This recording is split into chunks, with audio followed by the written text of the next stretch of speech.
Thank you, Chair. So to Catherine Brown. So how responsive have the enforcement agencies been to the establishment of this Enforcement Conduct Board? And what sort of engagement have you had with them? Thanks very much. Well, as you know, the Enforcement Conduct Board has been established, or is in the process of being established, as a result of collaboration between the enforcement agencies and the debt advice sector. And the enforcement sector, as part of that joint working, committed to funding a new independent regulator through a levy. And they actually joined the debt advice sector in calling for a statutory underpinning as well for the ECB. So I think it's fair to say they've been very supportive of our establishment. In terms of engagement, I've met in the last couple of months with very many of the enforcement agencies, both large and small, around the country, as well as with the agencies who provide debt advice and support to people with problem debt. I've been out on the doorstep with enforcement agents. I've listened to calls at the Money Advice Trust from people who are experiencing problems with enforcement. And everyone I've spoken to in the industry and across the debt advice sector has been very positive about our establishment and also open about areas where they think that we should be able to make a difference. I must say I've been very particularly pleased that so far the industry has been very open to my suggestions and questions about data, because I think one of the key issues that we have in this sector is a lack of an agreed evidence base. So it's very positive that both the businesses and indeed the debt advice sector are being very open to my kind of early requests to share data on a regular basis, so that we can start to understand where there may be problems and the scale of those problems.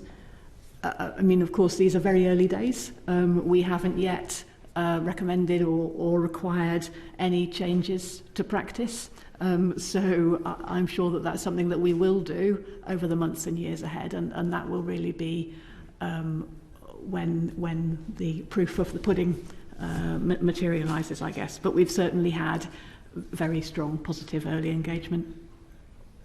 So how would you describe your priorities? And you talked about collection of data. That clearly is one of them. Could you tell us about the others? Well, starting up the organisation from scratch is taking a fair bit of time and energy. So we're recruiting a board, we're agreeing a first slug of funding, and soon I hope we'll be appointing some staff to enable us to actually start doing the things that we exist to do. And of course, my other immediate priority has been, meeting people, listening, learning about debt and its enforcement, its impact on local authorities and other creditors, as well as people in debt. We're on the verge of appointing the board, which I'm very pleased about. Once I've got them in place over the next couple of months, I think we'll be able to focus, subject to what they think, on 2 or 3 key areas. I do think pulling together an evidence base, I think someone earlier referred to understanding the reality of the situation. I think that is critical. Maximising the coverage that we have as a regulator to make sure that everyone who needs the protection of regulation actually gets it, I think is absolutely critical. And how we think about that and what we do to try and make sure that we really get full coverage, I think is critical. And potentially the third area that I think we might want to do something about in the near term is complaints. I think you heard in the first panel a little bit about how there weren't very many complaints. Until you are confident that you have got a robust and accessible complaints system, I don't think we should take a huge amount of reassurance from a current low level of complaints. So I'm keen for us to review the process for complaints and feedback and give some guidance on what we would expect in a kind of fair, accessible complaints system. And then I think over time, so those are some of the urgent bits of the priorities, things that I would like us to do sooner than later.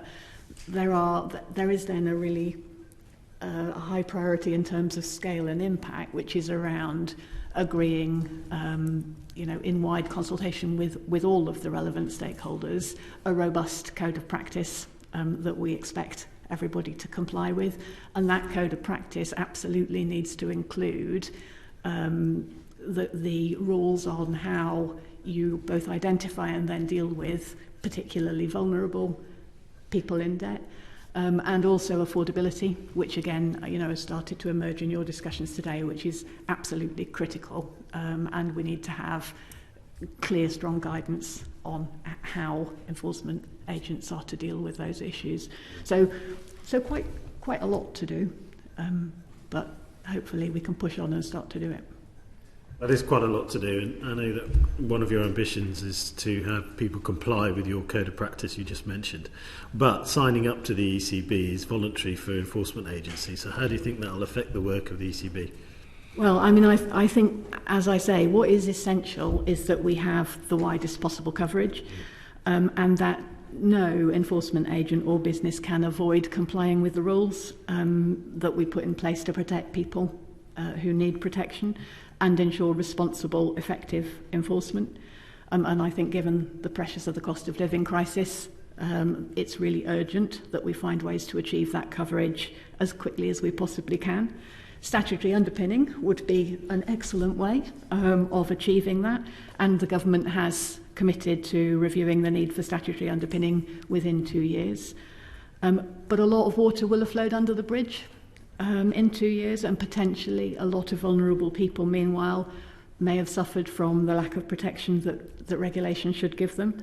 So I'm very interested in how we can work with local authorities and other responsible creditors and ask them to commit to only working with enforcement agents who have accepted regulation, be that through external commissioning arrangements or indeed through their own in-house functions. So I think that would, if all local authorities and indeed government departments made that commitment, then we could achieve a high level of coverage and deliver significant benefits even while we worked to achieve statutory underpinning for any bits around the margins that we hadn't got that way.